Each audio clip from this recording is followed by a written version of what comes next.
Hello, ladies and gentlemen. It's yours truly, Rich Wilson from The Rich Wilson Show, of course. And some people ask me if I would take a look at the Everything's Gonna Be All White trailer and what was my opinion on it. So I decided to go ahead and watch it and kind of break it down for you. So it's not exactly a reaction video, but it kind of is, because every time I watch it, something else catches me, and maybe something that I haven't seen so far will catch me again on this one. So let's get started with this, shall we? So of course, Everything's Gonna Be All White is a docuseries that Showtime is coming out with, and it's all about, basically, to sum it up, it's all about how white people are the problem, and white people are this and white people are that, and it's pretty ridiculous. So let's get started and let's see what we got.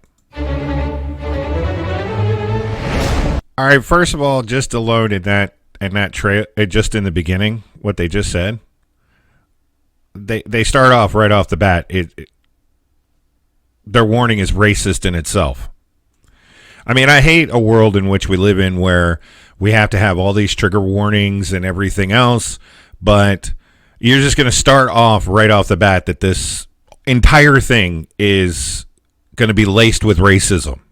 So, okay, you've already started losing credibility points. I think what annoys me most about white people is when they pretend like they're the victim. What's also annoying is when they kill us. All right, let's stop right there. Miss Isles, you want to sit there and say that white people are responsible for the death of black people like that.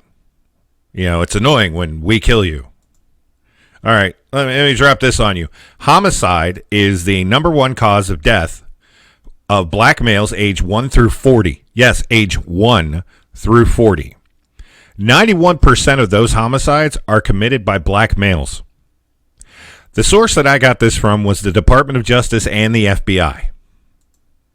Okay, so when you look at those statistics, you are more likely to get killed in a car accident than to get killed by a white person.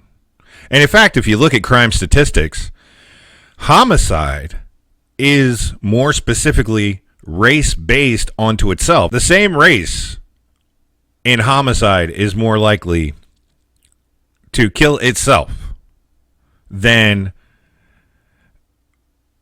somebody of the opposite or of a different race. Okay, so black people are more likely to commit homicide against black people. White people are more likely to commit homicide against white people. Asian people, Hispanics, everything, kill their own people a lot more than a white person killing a black person. And that's what they're spinning to you in this, is they're trying to make it seem like, and it goes up with the argument about white police officers shooting black men is exponentially and stupidly high, when that's actually not the case.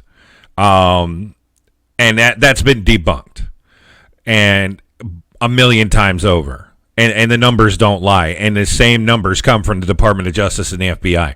So when you sit there and say that you're annoyed that white people kill you, why the hell are you not annoyed that you have this violence going on in your own community at 91%? Okay, 91%. Where's your outrage there? No, we're going to turn it on. We're going to turn it on white people because that's the popular thing right now. Remember my show when I tell you about fake hate and fighting the woke army? That's exactly what it is. That's statistics that are falsified and twisted to match a narrative to make us divided. I really get sick and tired of hearing those kinds of comments, because statistically, factually, they're 100% inaccurate, and morons keep buying it. And bad enough that Showtime has spent millions of dollars to make this docuseries, and this is what they lead off with, is a 100% completely inaccurate statement. What is fragile about whiteness when everything has been constructed around it? Every part of who I am has been distorted or criminalized. Okay, let's stop real quick, and let's talk about Linda Sarsour. Okay, let's talk about her. Everything about me is criminalized and it's falsified and everything else. Okay, Sarsour is an outspoken anti-Israel advocate and has promoted numerous anti-Israeli policies. The left-leaning Anti-Defamation League has criticized Sarsour for her apparent anti-Semitism. It's not apparent. She is an anti-Semite, and in fact, financial records have proven that she's even financially supported the PLO, the Palestinian Liberation Organization, which is funded by Iran, who wants the Israelis wiped off the map. Okay, Sarsour is a self-described feminist and was co-chair of the 2017 National Women's March. However, as Politico has pointed out, Sarsour is sharply criticized for imposing her rigid left-of-center ideology on women's march participants. Most notably, Sarsour prohibited liberal women who oppose abortion from taking part in the event, and she argued that there was no room in the feminist movement for supporters of Israel. Okay, she has supported the PLO. She has gone out and said that she supports the Houthis. She has pretty much just about everything that Iran terrorist-wise is out there, she supports. She is a terrorist supporter. And she says she's being mischaracterized. You just go read her own Twitter page, and you can make that conclusion yourself. So Showtime's got a terrorist sympathizer as part of this.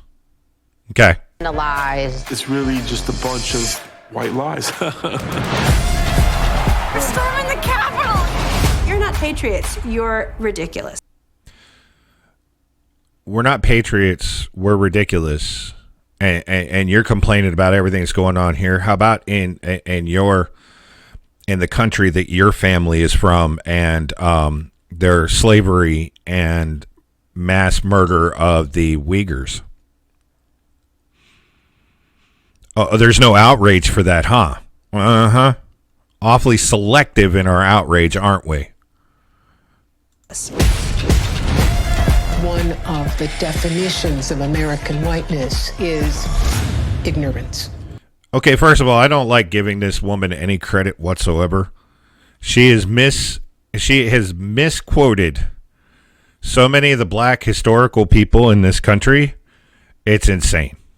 That I'm not even going to name her. She is that uncredible.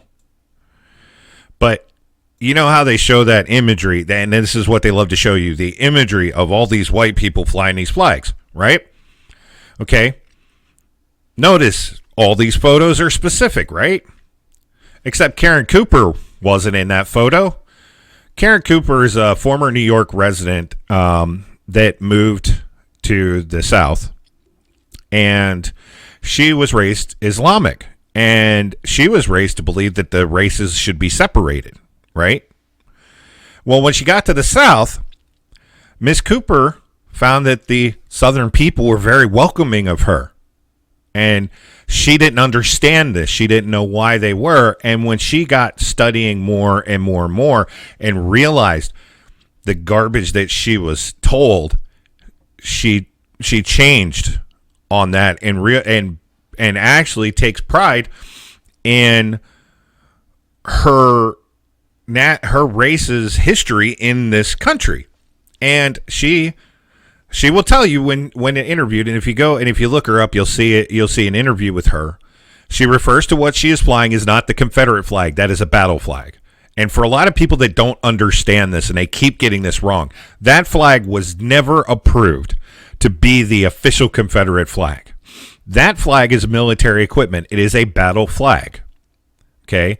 That flag is so when the Confederate lines broke and chaos ensued, they would know where they needed to rally on and where the center point of the lines were. Okay. Only the version of that flag that's actually the smaller version with the big white flag, white section of the flag around it, was approved at one point as a Confederate flag. But that right there is not a Confederate flag. That is a battle flag. But she will tell you she's proud of it. She will tell you she's proud of the history and where we've come from, what this country has woken up to, and what it has progressed to. But she's not proud of what it's turning into now. Okay? But that's not the only one. Miss May. A lot of people have run into her when they do the Civil War reenactments. She proudly displays, again, the battle flag. She has stated before it is a part of her heritage. It is a part of her education. It is a part of making her who she is and where her family and heritage came from.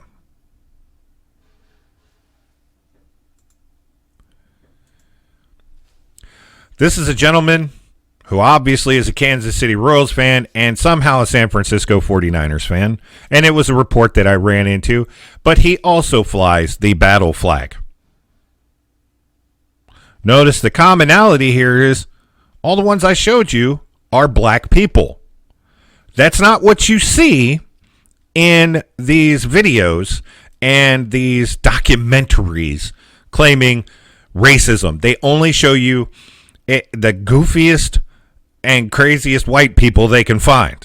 It's kind of like, you know how Jeff Foxworthy used to make the joke that every time there's a tornado, they don't go find the smart, business people to interview or, any people of real intelligence. They go find the dumbest of the bunch and they make it sound really bad.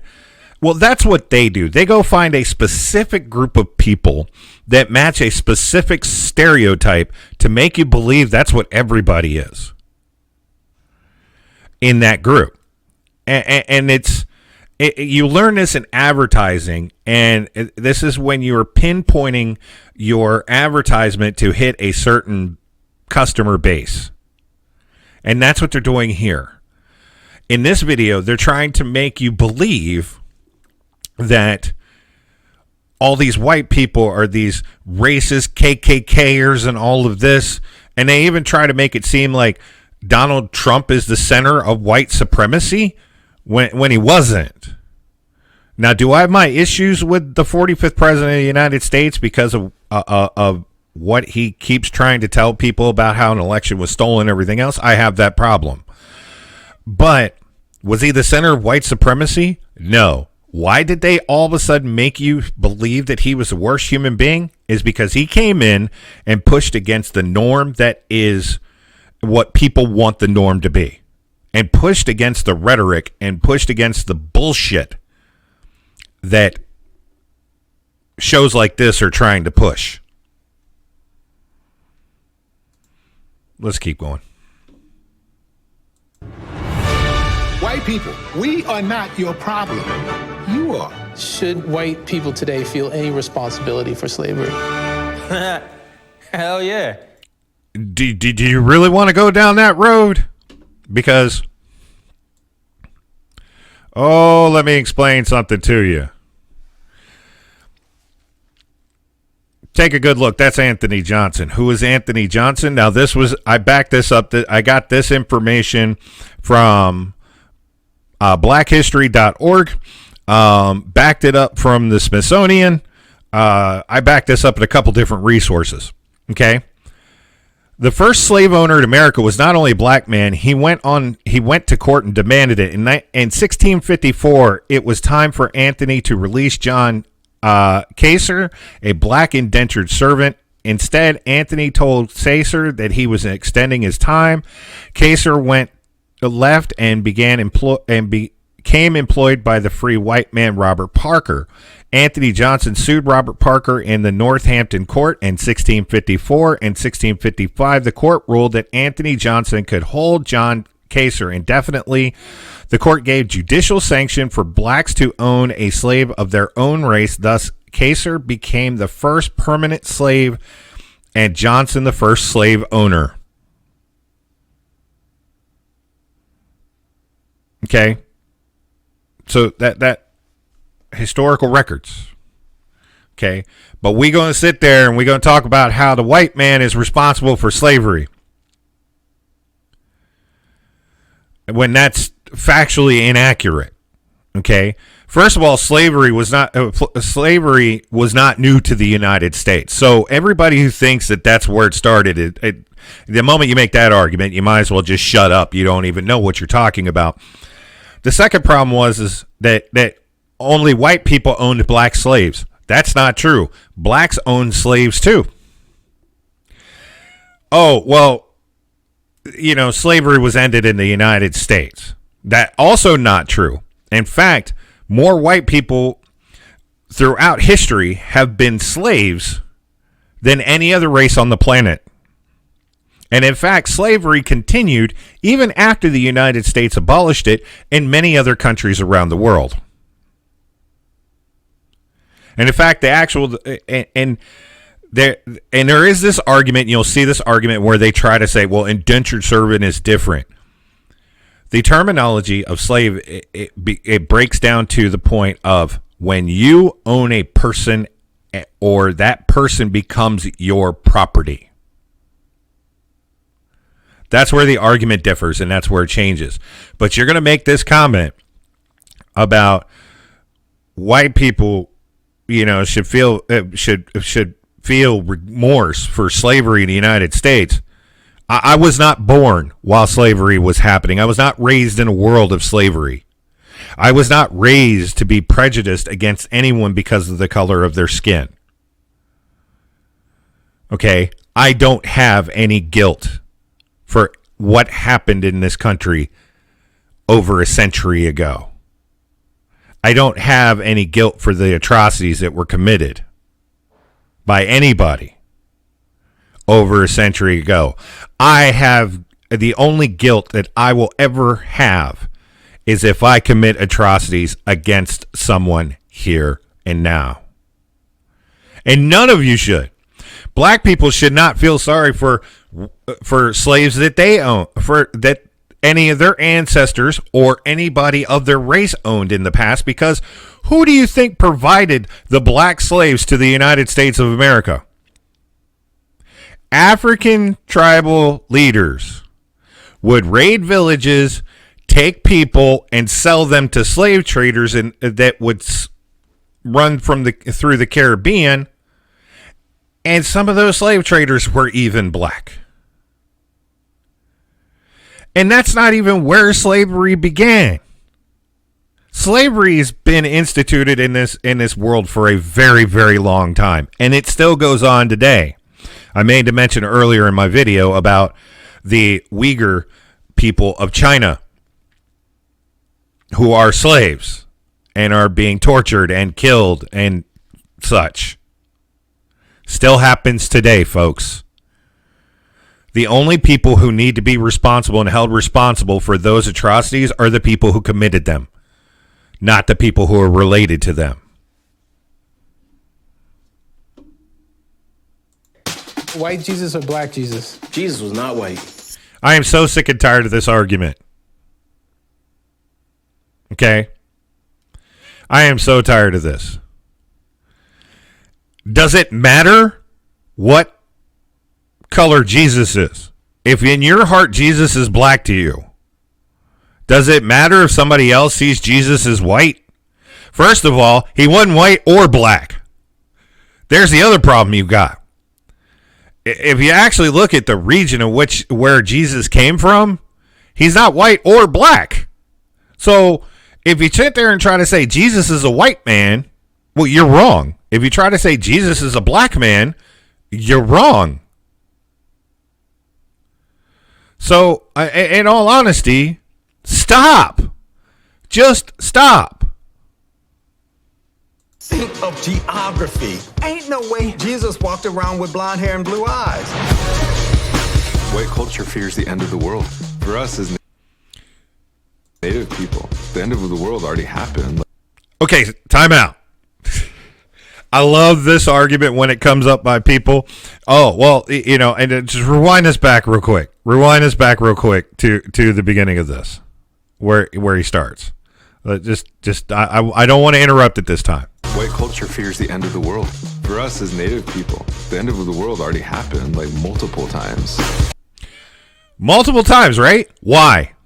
Why did it happen multiple times? Oh, the white man. Not true. This, again, another failed argument, okay? If we refer to call them indigenous people, we'll call them indigenous people. The indigenous people are guilty of slaughtering their own wholesale, okay? Tribes warred with other tribes, wiped out other tribes, and once they wiped out the other tribe, they took their land and claimed it as their own. And they did this forever. Ever since they figured out, and here's the other problem, indigenous people, I don't even like that terminology because we're finding out through, archaeological studies that the indigenous people of the Americas weren't even here.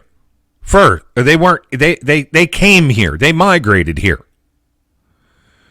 Okay? And took the land. It's interesting because then they say that the white man is guilty for atrocities for coming here and taking the land. Wait a minute, y'all did that first. And then we came after you. And in fact, a Native American, and he calls himself a Native American scholar, stated that your land is only your land while you have it. Or your land is your land until someone else has your land. So you say that the end of the world came to you multiple times. Only once did the end of your world come by the military. But the other multiple times was all the other times that a tribe would get completely wiped off the face of the earth by another tribe. So you're yelling at us for the same shit you did to yourselves.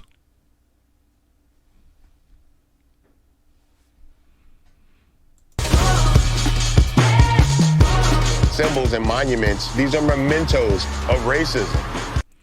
Real quick, I want this to be noted on record.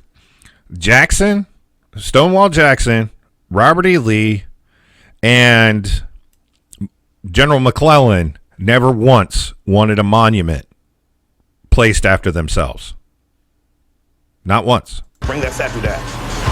Put up a TCBY yogurt or something. Real quick, I want to hear that one more time. One more time. Where's it at? Right here. Let's start again. These are mementos of racism. Bring that statue down. Put up a TCBY yogurt or something.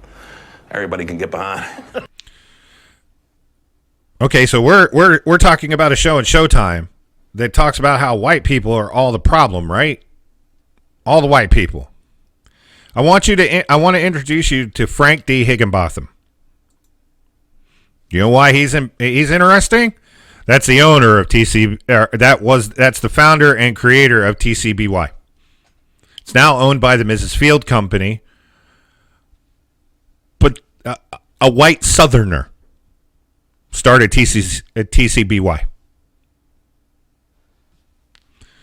This is how ignorant these people are when it comes to these arguments. They don't even know what the fuck they're talking about. White people. Oh, white people are bad. White people this. White people that. White people this. And then you sit there and say, let's tear down statues of white Southerners and be replaced with a business owned by a white Southerner. You're an idiot. That's period. You're an idiot. You don't even know what the hell you're saying. That's the problem. You're just trying to sound funny, and you don't realize how stupid you sound. The truth has to be told about history. That would be nice. Coming from somebody involved with the 1619 Project who thinks that America's history started with slavery.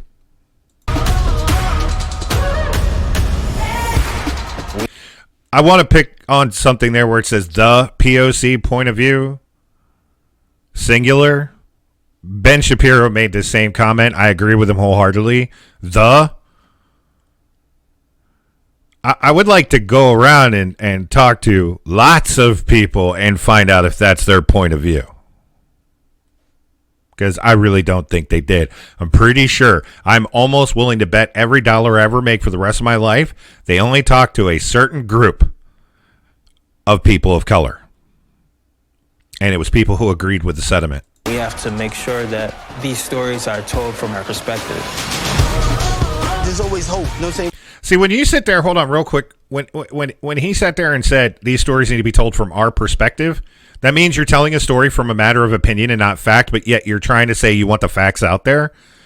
When it's a matter of your perspective, then it becomes opinion. Like, I'm reacting to this from my perspective.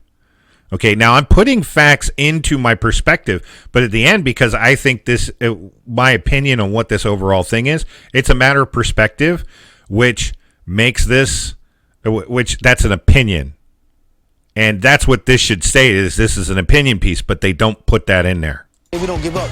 It's about obliterating systemic and institutionalized racism. Note of context clarity here of systemic and institutionalized racism.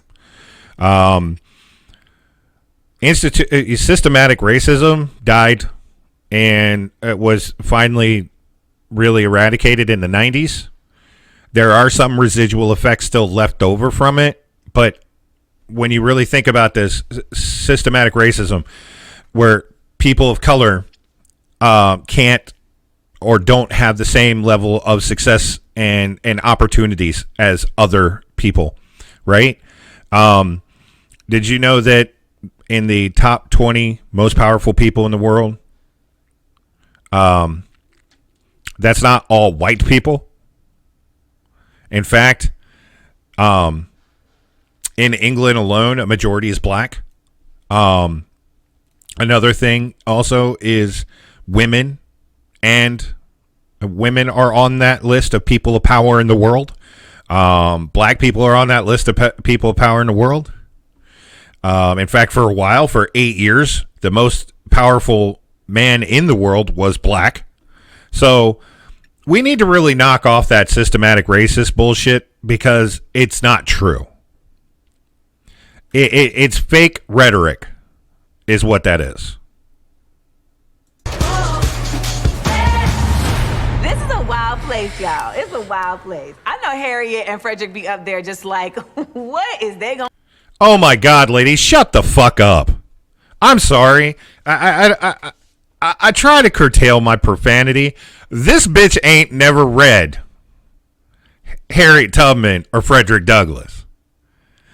I have read Frederick Douglass. I have read research on Frederick Douglass.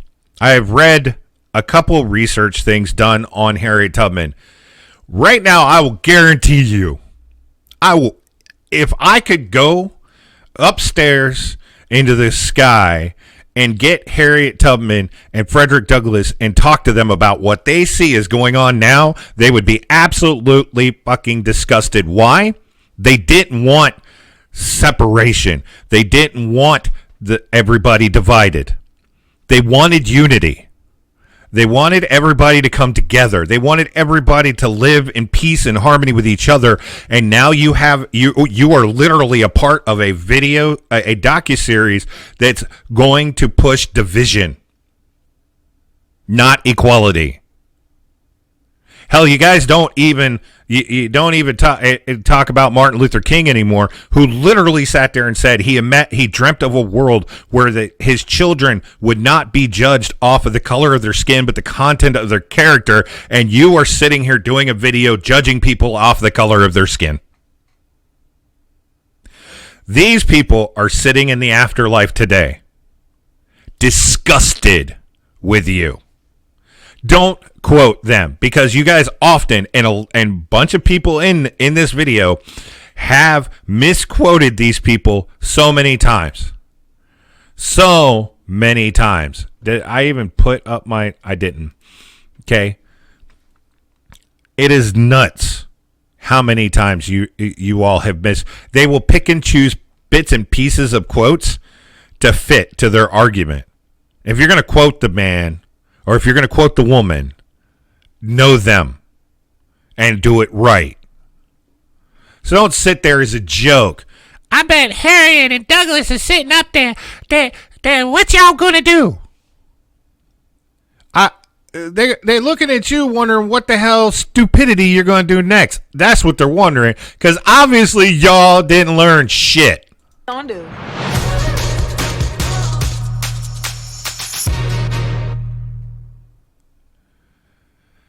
All right, folks. Okay, so here's the deal. This is probably one of the most asinine things. I'm not going to say it's the most asinine thing. That's the sad reality. It's probably one of the most asinine things I've seen in a long time. And I didn't think at first it was that bad, and people kept telling me about it until I watched it, and I thought, this just outright dumb. This does nothing to further along unifying everyone and putting everything back on track. This only serves to divide us, which is against everything that these people in our history that fought for unity strived and sacrificed for. You talk about how white people are a problem, okay, and how white people have done nothing but keep you down. Think about this. The Civil War, right? When the Civil War turned into being about slavery, the Union Army, who were fighting this, okay, lost over 300,000 men. Well over 300,000 men. 280,000 of them were white. 280,000 to almost 94% of the Union Army that was lost in the Civil War were white people. And then you sit there and say that the Confederate soldiers, or the Confederates and the people in the South were all the horrible racists. You know that people in the North owned slaves, right? In fact, the hero of the Union that beat out the Confederates and became a president of the United States, Ulysses S. Grant, owned slaves.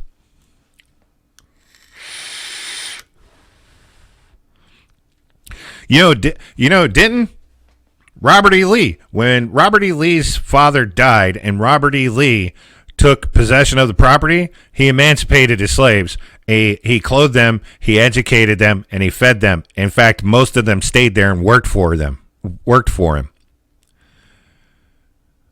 Stonewall Jackson didn't own slaves. Didn't believe in it. Okay? The two of the most vilified leaders of the Confederate Army were the people who actually were against slavery and didn't even have slaves, but the guy who's considered the hero owned slaves. This is what they don't teach you in things like the 1619 Project, because it doesn't fit the narrative that they're trying to tell you, that this is where America began. America didn't begin there. Okay? America began as an idea in another country. If you want to say America began when the indigenous people traveled and migrated to America, fine. But that's before 1619. That's before a lot of these people want to start teaching you. Well, this is the history they don't teach you. I'm luckily enough, I had a wonderful teacher. His name was Joseph Matrosino. He taught us every part of it. I had another wonderful teacher. His name was Samuel Wiley. Taught us every part of American history. All of it, even the bad shit. So if they're not teaching you this, and they're not teaching you all of the history in school, then there's your problem. It doesn't have to do with the white people. Your problem is with the school districts and their educational programs. The other problem you got is when I went to search numbers for stuff, I started finding out as I was doing searches that a lot of the results I was getting back were horrifically skewed to one side. that I wasn't finding balanced numbers. It took a long time and a lot of searching to get you the numbers that I found today. Educate yourselves. This just absolutely asinine. This isn't you educating yourself. This is people spoon-feeding you what they want you to believe. Ladies and gentlemen, thank you very much. I hope you enjoyed this as much as I did. And we'll see you. Remember, if you like this, like my show, I'm on Monday through Fridays, 6 p.m. Central Time, YouTube, Facebook, Twitch, all places all the way around. All right? You guys have yourselves a good one. For everybody here, I'm Rich Wilson. We'll see you later.